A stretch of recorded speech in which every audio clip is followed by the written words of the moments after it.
Un campesino predijo el nacimiento exacto de Dios 700 años antes de que ocurriera.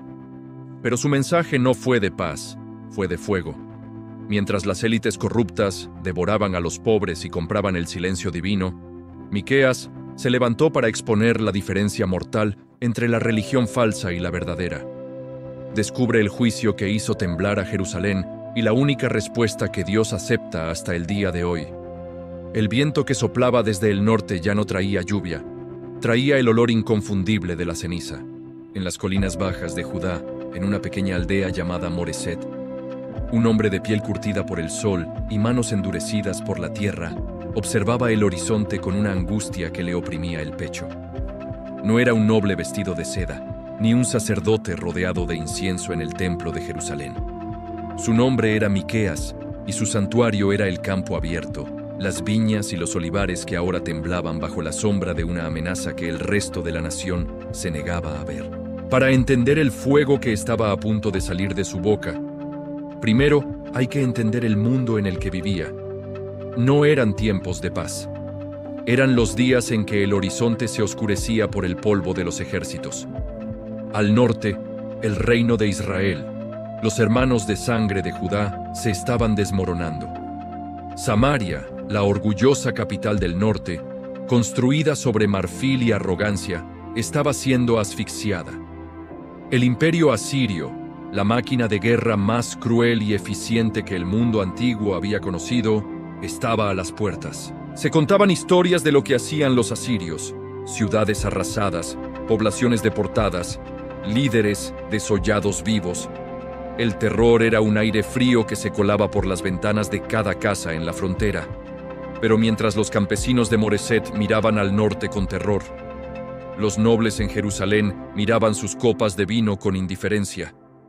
Y fue allí, en medio de esa desconexión entre la realidad del peligro y la fantasía de la seguridad, donde el cielo decidió romper su silencio. No sucedió en un sueño tranquilo. Fue una irrupción violenta en la realidad. La palabra de Jehová vino a Miqueas no como un susurro consolador, sino como un estruendo geológico. Él vio, con los ojos del Espíritu, algo que ninguna mente humana podría inventar. Vio al Señor saliendo de su santo lugar. No era el Dios estático del templo, era un Dios en movimiento, descendiendo para pisar las alturas de la tierra. La visión fue tan visceral que Miqueas sintió que el suelo bajo sus pies se deshacía. Las montañas se derretían debajo de él como la cera ante el fuego, como las aguas que se precipitan por un abismo. Los valles se hendían. La naturaleza misma convulsionaba ante la presencia del Creador. ¿Por qué tal manifestación de poder? ¿Por qué el juez del universo dejaba su trono para marchar sobre las colinas de Palestina? Porque el pecado había dejado de ser un error privado para convertirse en una herida abierta, una infección que amenazaba con matar a todo el cuerpo de la nación. Miqueas comprendió en ese instante que lo que ocurría en el norte, la inminente caída de Samaria, no era un accidente geopolítico ni mala suerte militar. Era un juicio. Samaria había acumulado ídolos y prostitución espiritual, y ahora sus piedras serían volcadas en el valle y sus cimientos descubiertos. Pero el terror de Miqueas no era solo por Samaria. Su corazón se detuvo cuando se dio cuenta de la trayectoria de la tormenta. La plaga no se detendría en la frontera. El pecado de Samaria había viajado, había cruzado los valles, subido las colinas y llegado hasta la puerta misma de su pueblo, hasta Jerusalén. La herida era incurable. Y lo peor era que Jerusalén estaba enferma de la misma lepra moral, pero creía estar sana. Desde su aldea en la Cefela, esa zona de transición entre las montañas sagradas y las llanuras costeras, Miqueas veía lo que los reyes ciegos no podían ver. Veía a los refugiados pasar, familias enteras despojadas de sus tierras ancestrales, no por los asirios, sino por sus propios hermanos ricos de la capital. Miqueas vio la injusticia no como un concepto abstracto, sino como una realidad física. Vio a los poderosos codiciar heredades y robarlas. Vio cómo, al amanecer, en lugar de dar gracias a Dios, los ricos maquinaban iniquidad en sus camas para ejecutarla apenas saliera el sol, simplemente porque tenían el poder en sus manos, oprimían al hombre y a su casa, al hombre y a su heredad. Para un hebreo, la tierra no era solo dinero, era su identidad, su herencia divina, el legado de sus padres. Quitarle la tierra a una familia era borrar su nombre de la historia. Era asesinarlos socialmente. Y esto sucedía todos los días bajo la mirada complaciente de los jueces sobornados en Jerusalén. El profeta sintió una indignación que no era suya. Era la ira de Dios hirviendo en sus huesos. ¿Cómo podía callar? Si callaba, las piedras gritarían. Se despojó, metafóricamente, de cualquier pretensión de dignidad. En su espíritu, anduvo descalzo y desnudo, aullando como los chacales y gimiendo como los avestruces. El dolor de su pueblo era su propio dolor. Moreset, su hogar, estaba en la ruta de invasión. Cuando los asirios bajaran, su pueblo sería el primero en arder para proteger a la capital. La visión se tornó clara y devastadora. Vio la invasión futura avanzar ciudad por ciudad a través de las tierras bajas. Bet Leafra, Safir, Saanán, Marot, Laquis. Nombres de pueblos vecinos, lugares donde vivían amigos y familiares. Miqueas vio la catástrofe golpear a cada uno de ellos como un martillo. A los habitantes de Safir los vio pasar desnudos y con vergüenza. En Marot vio a la gente esperando el bien, pero recibiendo el mal directamente de parte de Jehová. Vio a Laquis, la ciudad fortaleza, enganchando los carros de guerra para huir, porque allí comenzó el pecado de la hija de Sión. Cada ciudad caía. El sonido de los carros asirios se mezclaba con el llanto de las madres. Y la causa de todo este desastre no estaba en el poder militar de Nínive, sino en la corrupción moral de Jerusalén. La capital, que debía ser luz, se había convertido en un agujero negro que devoraba a los débiles. Miqueas se encontró solo con esta carga. A su alrededor, la vida continuaba con una normalidad aterradora. Los comerciantes vendían, los ricos construían nuevas mansiones con dinero robado, y los falsos profetas decían que todo iría bien. Pero Miqueas había visto a Dios pisando las montañas. Sabía que el tiempo se había acabado. No podía quedarse en Moreset lamentándose. La advertencia tenía que ser entregada en la fuente misma de la podredumbre. Tenía que ir a Jerusalén. Tenía que pararse frente a los que se creían intocables. Aquellos que construían Sión con sangre y Jerusalén con iniquidad, y decirles que su tiempo había terminado. Era un suicidio social y probablemente físico. Un campesino del campo yendo a acusar a la élite política y religiosa de la capital. Sería como una oveja entrando voluntariamente en una guarida de lobos hambrientos. Pero el rugido del león de Judá resonaba en su alma más fuerte que el miedo. Miqueas se ajustó el manto, miró por última vez la paz de sus colinas, que pronto serían campo de batalla, y puso su rostro hacia la ciudad de oro y sangre. El profeta del campo estaba en camino, y Jerusalén no tenía idea de la tormenta que estaba a punto de entrar por sus puertas. El ascenso a Jerusalén no era un paseo, era una prueba de resistencia. Miqueas dejó atrás las llanuras fértiles y comenzó a subir los senderos escarpados hacia las montañas de Judea. A medida que ganaba altura, el aire se volvía más ligero, pero el ambiente espiritual se hacía insoportablemente pesado. En el camino, el profeta no estaba solo. Se cruzaba con caravanas cargadas de tributos, madera de cedro, lujos importados y piedras de cantera. La ciudad estaba en expansión. Jerusalén crecía, engordaba y se fortificaba. Al llegar a la cima, la vista de la ciudad santa era imponente. Murallas nuevas y masivas se alzaban hacia el cielo. Torres de vigilancia brillaban bajo el sol, y el humo de los sacrificios en el templo subía como una columna incesante. A simple vista, era el retrato del éxito y la bendición divina. Cualquier otro visitante se habría maravillado por la arquitectura y la piedad aparente. Pero Miqueas no veía edificios. Él tenía la visión de rayos X que da el espíritu. Donde otros veían grandeza, él veía un cementerio blanqueado. Entró por las puertas de la ciudad, allí donde se agolpaba la multitud. En la antigüedad, la puerta de la ciudad no era solo una entrada. Era el tribunal, la bolsa de valores y el centro político. Allí, los ancianos y los magistrados se sentaban para dictar sentencia. Y fue allí donde Miqueas se detuvo, observando la maquinaria del robo legalizado en plena acción. Lo que vio le revolvió el estómago. No eran ladrones encapuchados asaltando en callejones oscuros.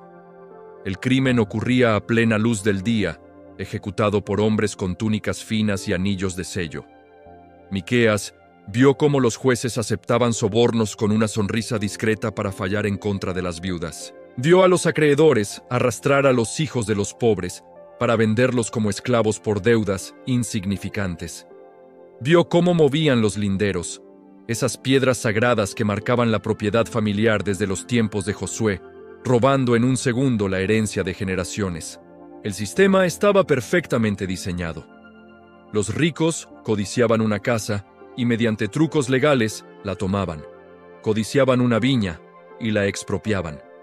Y luego, esos mismos hombres, con las manos manchadas de tinta legal y sangre invisible, subían al templo a ofrecer sacrificios costosos, creyendo que una parte de sus ganancias robadas compraría el silencio de Dios. Pensaban que Yahweh era como los ídolos paganos, un Dios al que se podía sobornar con grasa de carneros. Miqueas no fue al atrio del templo a debatir teología. Se plantó en medio del mercado, en la cara de la aristocracia, y soltó una de las acusaciones más gráficas y violentas de toda la Biblia. Su voz cortó el ruido del comercio como un cuchillo. No los llamó simplemente pecadores. Los llamó caníbales. «¡Escuchen, príncipes de Jacob!», gritó. «Ustedes que aborrecen lo bueno y aman lo malo.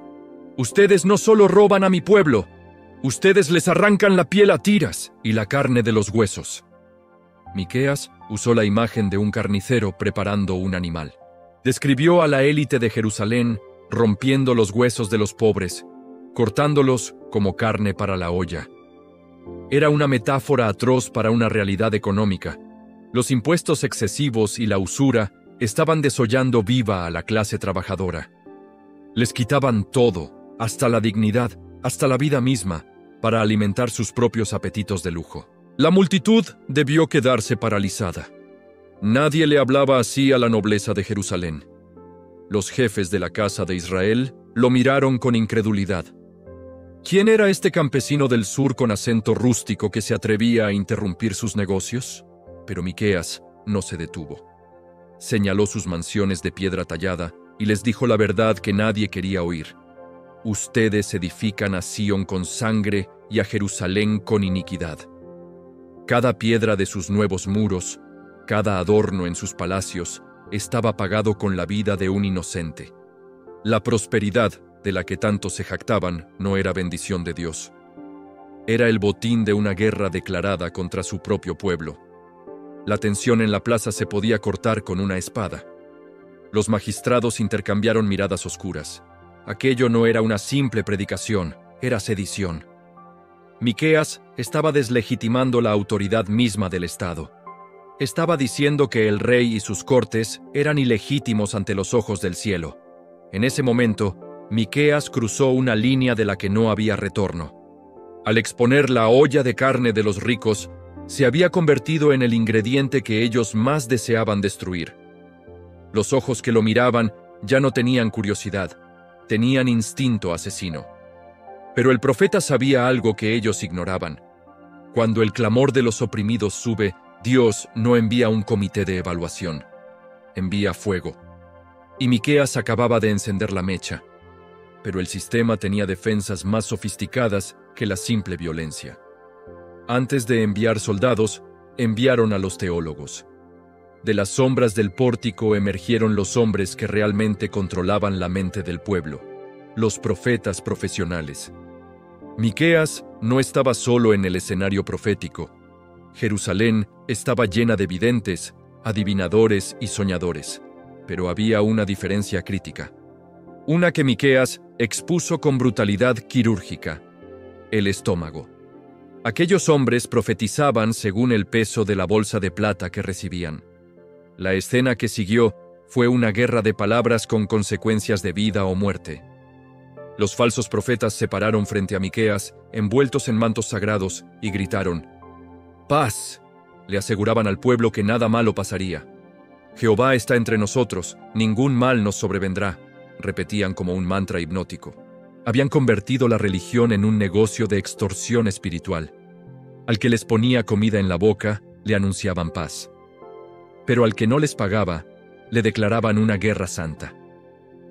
Intentaron silenciar al campesino de Moreset. «No profetices», le decían. «No derrames palabras sobre estas cosas, la vergüenza no nos alcanzará». Era la censura oficial. Le decían que su mensaje era demasiado oscuro, demasiado negativo, que Dios no era así.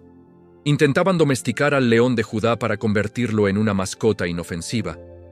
Fue entonces cuando Miqueas, lleno del espíritu de Jehová, de juicio y de poder, lanzó una maldición que cayó como un manto de plomo sobre ellos. Les dijo que el sol se pondría sobre sus cabezas al mediodía, que se avergonzarían los videntes y se confundirían los adivinos. Y describió un gesto de humillación suprema. Todos ellos cubrirían sus labios, porque no habría respuesta de Dios. Miqueas les dijo en la cara que su teología estaba muerta porque su moral estaba podrida.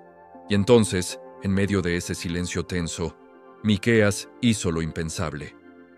Hasta ese momento, los profetas habían criticado el pecado, pero nadie había tocado el símbolo supremo de la seguridad nacional, el templo y la ciudad misma.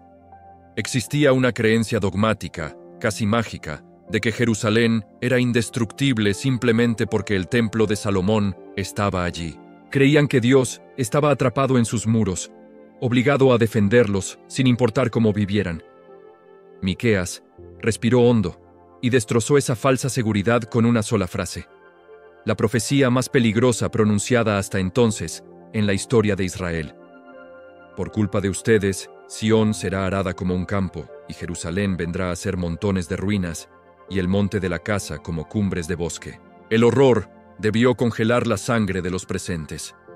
Miqueas acababa de decir que el lugar donde el cielo y la tierra se tocaban, el estrado de los pies de Dios, sería arrasado hasta los cimientos y convertido en un matorral salvaje donde aullarían los chacales. No solo profetizó derrota, profetizó la desacralización total.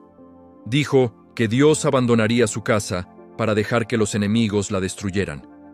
Esta declaración fue tan impactante que quedó grabada en la memoria legal de la nación. 100 años después, cuando quisieron matar al profeta Jeremías por decir lo mismo, los ancianos citaron este momento exacto de Miqueas para salvarle la vida. Pero en ese instante, en la plaza, no había perspectiva histórica, solo shock e ira pura.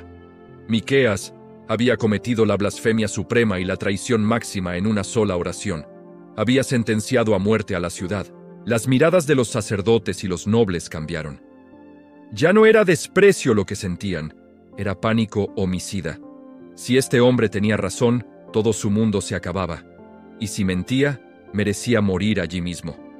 La multitud comenzó a cerrar el círculo, las piedras estaban al alcance de la mano, y la atmósfera se cargó con la electricidad de un linchamiento inminente.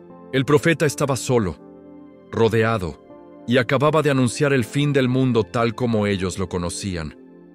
Justo cuando la primera piedra estaba a punto de volar, el aire cambió. La violencia humana se vio paralizada por una intervención de una escala mucho mayor. Miqueas, que parecía acorralado, alzó la voz una vez más, pero esta vez no hablaba a la multitud, ni a los reyes, ni a los sacerdotes. Su mirada se levantó por encima de las murallas, hacia las cumbres eternas que rodeaban la ciudad. El escenario se transformó en un instante. Ya no era una disputa en una plaza de mercado. Era un juicio cósmico. El profeta convocó a la corte, pero el jurado no era humano. «Levántate», dijo la voz a través de él. «Pleitea delante de los montes y oigan los collados tu voz». Fue una escena aterradora. Dios estaba demandando a su pueblo y llamó a la creación misma como testigo. Las montañas, que habían estado allí desde la fundación del mundo, que habían visto a Abraham, a Isaac y a Jacob, eran los únicos testigos imparciales de la historia. Los cimientos de la tierra fueron llamados a prestar atención. El silencio que cayó sobre Jerusalén debió ser absoluto. Cuando el Creador presenta una demanda legal contra su criatura, el universo contiene la respiración. Pero entonces ocurrió lo más inesperado. En lugar de un trueno de aniquilación, en lugar de fuego cayendo del cielo para consumir a los rebeldes, se escuchó una pregunta cargada de un dolor infinito, la voz de un esposo traicionado, no de un tirano. «Pueblo mío, ¿qué te he hecho? ¿O en qué te he molestado? Responde contra mí». El fiscal divino presentó su evidencia, y no era una lista de castigos, sino de salvaciones. Les recordó su historia. «Yo te hice subir de la tierra de Egipto, te redimí de la casa de servidumbre». Les recordó a sus líderes, Moisés, Aarón y María. Les recordó cómo convirtió las maldiciones de Balac en bendiciones. Dios puso sobre la mesa siglos de fidelidad inquebrantable y preguntó: ¿es este mi pago? ¿El robo, la sangre y la traición? La defensa de Israel se desmoronó. No había argumentos. La culpabilidad era tan pesada que aplastaba el alma. Y aquí llegamos al punto de quiebre, el momento de pánico teológico absoluto. El pueblo y los líderes, dándose cuenta de que estaban desnudos ante un Dios al que no podían engañar, entraron en desesperación. La mente humana, aterrorizada, buscó la única solución que conocía: el soborno religioso. Empezaron a negociar con Dios como si fuera un mercader en el bazar. La voz del pueblo, temblando, preguntó: ¿con qué me presentaré ante Jehová? La escalada de la oferta fue vertiginosa y macabra. ¿Querrá Dios holocaustos, becerros de un año? No, eso es poco para tanto pecado. ¿Se agradará Jehová de millares de carneros? Imaginen la sangre de miles de animales corriendo por el valle de Cedrón. ¿Será suficiente? ¿O 10,000 arroyos de aceite? Una fortuna incalculable en recursos, pero el silencio del cielo continuaba. Nada de eso era suficiente. Y entonces, en el paroxismo del terror, la mente de la gente fue al lugar más oscuro, influenciada por las abominaciones de los cananeos y la sombra de dioses, como Moloc, que acechaban en el valle de Hinnom. La pregunta final, susurrada con horror, fue: ¿daré a mi primogénito por mi rebelión? ¿El fruto de mis entrañas por el pecado de mi alma? Estaban dispuestos a degollar a sus propios hijos sobre el altar si eso garantizaba su seguridad. Estaban dispuestos a dar la vida de lo que más amaban para comprar el favor de un Dios al que no conocían en absoluto. Habían llegado al fondo del abismo moral. Creían que Dios era un monstruo sediento de sangre, igual que ellos. El tribunal quedó en suspenso. La oferta del hijo primogénito colgaba en el aire, una blasfemia disfrazada de piedad extrema. Israel esperaba la sentencia. Si ni la sangre de 1,000 carneros ni la vida de un hijo podían pagar la deuda, entonces no había esperanza. Estaban perdidos. El juicio había terminado, y el veredicto era muerte. A menos que, de alguna manera inexplicable, la respuesta no estuviera en la muerte que ellos podían ofrecer, sino en una vida que Dios estaba a punto de revelar. El profeta Miqueas los miró, y en sus ojos ya no había solo ira, sino una profunda tristeza mezclada con una revelación que trascendía el tiempo. La multitud esperaba que aceptara el sacrificio de sangre, o que confirmara su destrucción inmediata. Pero Miqueas giró la cabeza, apartando la vista de los palacios de Jerusalén y mirando hacia el sur, hacia las colinas onduladas y humildes. La cámara de la profecía se movió. Dejó de enfocar el trono de oro de Jerusalén y se centró en una aldea minúscula, casi invisible en los mapas imperiales.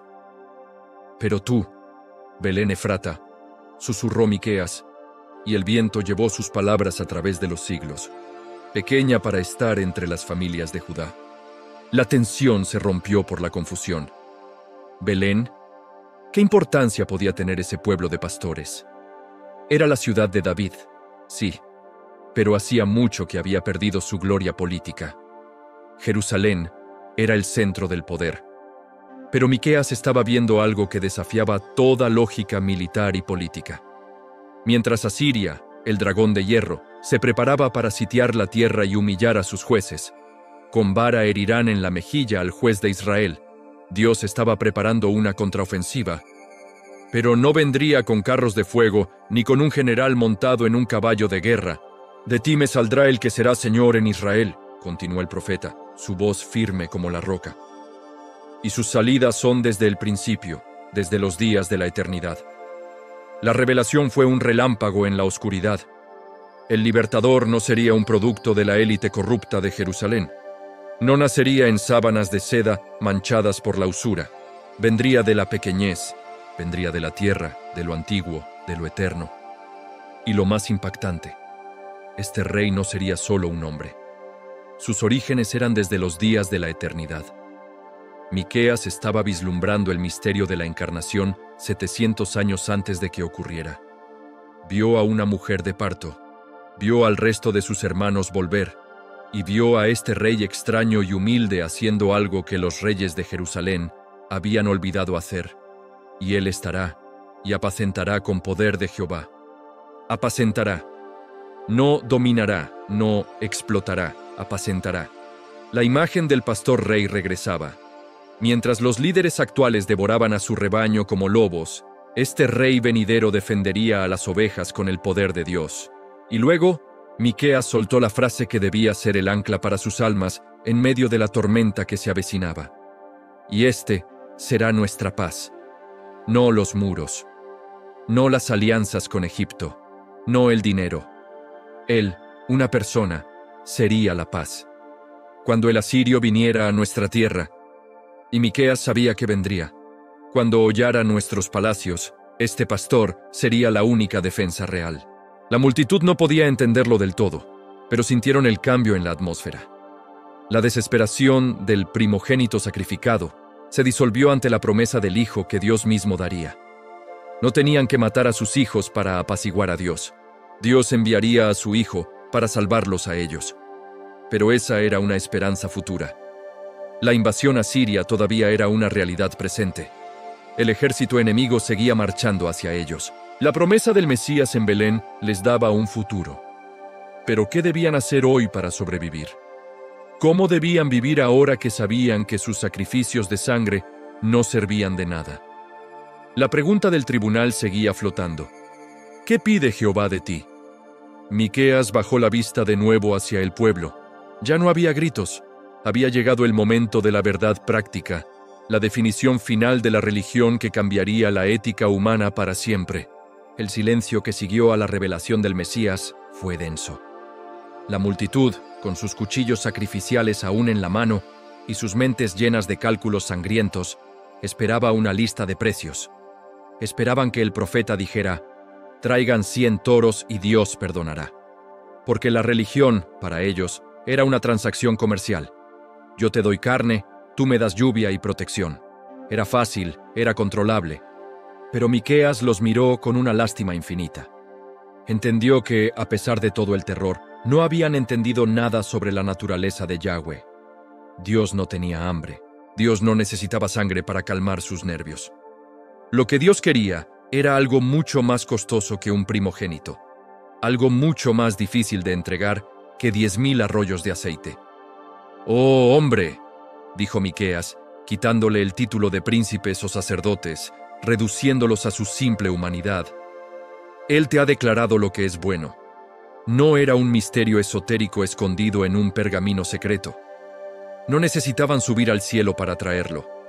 La demanda divina era simple, radical y devastadora para su ego. ¿Y qué pide Jehová de ti?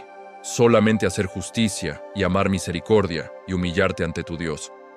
3 cosas. Solo 3. Pero esas 3 palabras cayeron como martillos sobre la conciencia de la nación. Hacer justicia no era simplemente no matar. Era detener activamente al opresor. Era devolver las tierras robadas a los campesinos de Moreset. Era dejar de usar balanzas falsas en el mercado. Significaba desmantelar el sistema económico que los había hecho ricos. Dios no quería sus ofrendas si venían de manos sucias. Amar misericordia. La palabra hebrea era yesed, amor leal, inquebrantable. No era lástima, era un compromiso de pacto. Era tratar al vecino endeudado no como a una propiedad para embargar, sino como a un hermano para rescatar. Humillarte ante tu Dios. Esta era la estocada final. Asiria era orgullosa, Jerusalén era altiva. Caminaban con el cuello erguido. Pero Dios exigía caminar humildemente. Significaba reconocer que no eran dueños de la tierra, sino inquilinos. Significaba que el rey debía bajarse de su trono y reconocer que solo era un siervo.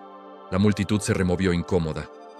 Sacrificar un toro tomaba unos minutos, hacer justicia tomaba toda la vida. Dar dinero era fácil, humillarse era la muerte del yo. Miqueas les acababa de decir que la única forma de salvar la ciudad no era construyendo muros más altos, sino cambiando el corazón humano. Pero Miqueas, siendo un verdadero profeta, no era un idealista ingenuo. Conocía la naturaleza podrida de su generación.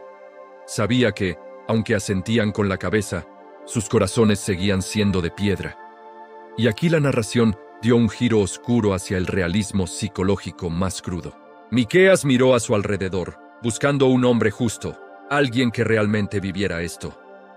Y su rostro se llenó de amargura. ¡Ay de mí!, exclamó. Porque estoy como cuando han recogido los frutos de verano, como cuando han rebuscado después de la vendimia, y no queda racimo para comer. Buscaba rectitud y solo encontraba vacío. Faltó el misericordioso de la tierra. Todos acechaban a la sangre. Cada cual armaba red a su hermano. La corrupción era tan sistémica que el príncipe demandaba y el juez juzgaba por recompensa. Ambos tejían redes de conspiración. El mejor de ellos era como un espino, el más recto, peor que un zarzal. Y entonces, Miqueas lanzó la advertencia final sobre el colapso social. Cuando una sociedad rechaza la justicia de Dios, no solo cae el gobierno, se desintegra la familia, la célula básica de la existencia.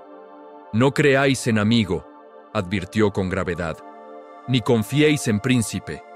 De la que duerme a tu lado, cuídate, no abras tu boca. El terror asirio en la frontera había provocado una paranoia interna. El hijo deshonraba al padre. La hija se levantaba contra la madre, la nuera contra su suegra. Los enemigos del hombre eran los de su propia casa. La confianza, el pegamento que mantiene unida a la humanidad, se había evaporado. Era el retrato de una sociedad en caída libre, devorándose a sí misma antes de que el primer soldado enemigo cruzara la muralla. La audiencia estaba paralizada. Miqueas les había quitado su falsa religión, les había mostrado la cura, pero también les había mostrado su enfermedad terminal. Eran incapaces de confiar, incapaces de amar. Estaban solos en un mundo de lobos que ellos mismos habían creado. ¿Quedaba algo a lo que aferrarse cuando incluso tu propia familia podía traicionarte? Miqueas estaba a punto de dar su última palabra, su testamento de fe, en medio del naufragio total. En medio de ese paisaje de traición, donde el hermano vendía al hermano y el miedo gobernaba las calles de Jerusalén, Miqueas se quedó solo. La multitud se había dispersado, cada uno regresando a sus casas fortificadas, mirando por encima del hombro, desconfiando de su propia sombra. La profecía había sido entregada. El juicio era inevitable. Sión sería arada. Asiria vendría. Babilonia vendría después. La noche de la historia de Israel estaba a punto de caer. Pero allí, en la soledad de la plaza vacía, mientras el sol comenzaba a ocultarse tiñendo de rojo sangre los muros de la ciudad, el profeta hizo algo extraordinario. No se rindió a la desesperación, no se unió al cinismo de su época. Mas yo, dijo Miqueas, separándose del destino de la multitud. A Jehová miraré, esperaré al Dios de mi salvación. Fue una declaración de independencia espiritual. Aunque la nación entera colapsara, aunque la estructura religiosa fallara, su conexión con Dios permanecía intacta. El Dios mío me oirá. No era una esperanza vaga, era una certeza blindada. Entonces, dirigiendo su voz hacia el enemigo invisible que acechaba en la oscuridad, ya fuera Asiria, Edom o la propia desesperanza, Miqueas lanzó un desafío final, un grito de guerra desde el suelo de la derrota. Tú, enemiga mía, no te alegres de mí, porque aunque caí, me levantaré. Aunque more en tinieblas, Jehová será mi luz. Miqueas aceptó la realidad del castigo. Sabía que venían tiempos difíciles. La ira de Jehová soportaré porque pequé contra él. No se excusó. Asumió la culpa corporativa de su pueblo, pero sabía que el castigo no era el fin, sino el medio. Dios no los estaba destruyendo, los estaba purificando. Soportaría la disciplina hasta que Dios mismo juzgara su causa y le hiciera justicia. Él me sacará a la luz, veré su justicia. La visión del profeta saltó entonces hacia el futuro lejano, más allá de las ruinas humeantes de Jerusalén. Vio el día de la restauración. Vio los muros siendo reedificados, no por esclavos oprimidos, sino por un pueblo libre y perdonado. Vio a las naciones viniendo, no para conquistar, sino para buscar a Jehová, lamiendo el polvo como culebras ante la majestad de Dios. Y al contemplar ese futuro de redención, el corazón de Miqueas se llenó de un asombro reverente. El profeta jugó con su propio nombre. Miqueas significa ¿quién como Yahweh? Y esa fue su última pregunta, su doxología final ante el universo. ¿Qué Dios como tú, que perdona la maldad y olvida el pecado del remanente de su heredad? No retuvo para siempre su enojo, porque se deleita en misericordia. Esa era la clave de todo. Dios no disfrutaba el juicio. Era una necesidad extraña a su naturaleza. Su verdadero deleite, su pasión, era la misericordia, Chesed. Miqueas vio a Dios haciendo algo imposible. Lo vio tomando los pecados de Israel, toda esa inmundicia de idolatría, robo, sangre inocente y traición, y no guardándolos en un libro de registro eterno. Él volverá a tener misericordia de nosotros, sepultará nuestras iniquidades, y echará en lo profundo del mar todos nuestros pecados. La imagen era sublime, un océano infinito de gracia tragándose la basura de la historia humana. Donde el pecado abundó, la gracia sobreabundó. El profeta recordó el pacto antiguo, la promesa hecha a Abraham y a Jacob en los días de antaño. Dios no podía mentir. La fidelidad de Dios era más fuerte que la infidelidad de Israel. Miqueas terminó su misión. El campesino de Moreset había desafiado a reyes, confrontado a sacerdotes y visto el fin de los tiempos. Ahora bajaba de Jerusalén de regreso a sus colinas. Sabía que la guerra venía, sabía que vería sus campos arder, pero en su pecho ardía un fuego diferente, uno que ninguna inundación asiria podría apagar. Caminaba hacia la oscuridad de la historia sabiendo que, al final, la luz vencería, porque no hay Dios como Él. Y así, la voz del profeta se apagó en el viento, pero su eco quedó resonando en las piedras, esperando el día en que un niño naciera en Belén para cumplir cada una de sus palabras. Miqueas regresó al polvo, pero su pregunta sigue colgada sobre la humanidad como una espada. Han pasado casi 3 milenios desde que su voz retumbó en las plazas de Jerusalén, y sin embargo, el mundo sigue siendo inquietantemente similar. Los imperios siguen devorando a los pequeños. La religión sigue siendo usada muchas veces como un disfraz para la injusticia. Y el hombre moderno, al igual que el antiguo habitante de Judá, sigue preguntándose en su interior, ¿con qué me presentaré ante Dios?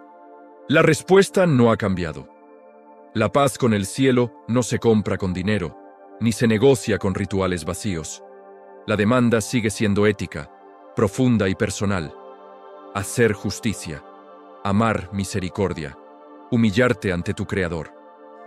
La historia de Miqueas nos recuerda que la verdadera espiritualidad no se mide por la grandeza de nuestros templos ni por el volumen de nuestros cánticos, sino por cómo tratamos al que no tiene nada que ofrecernos.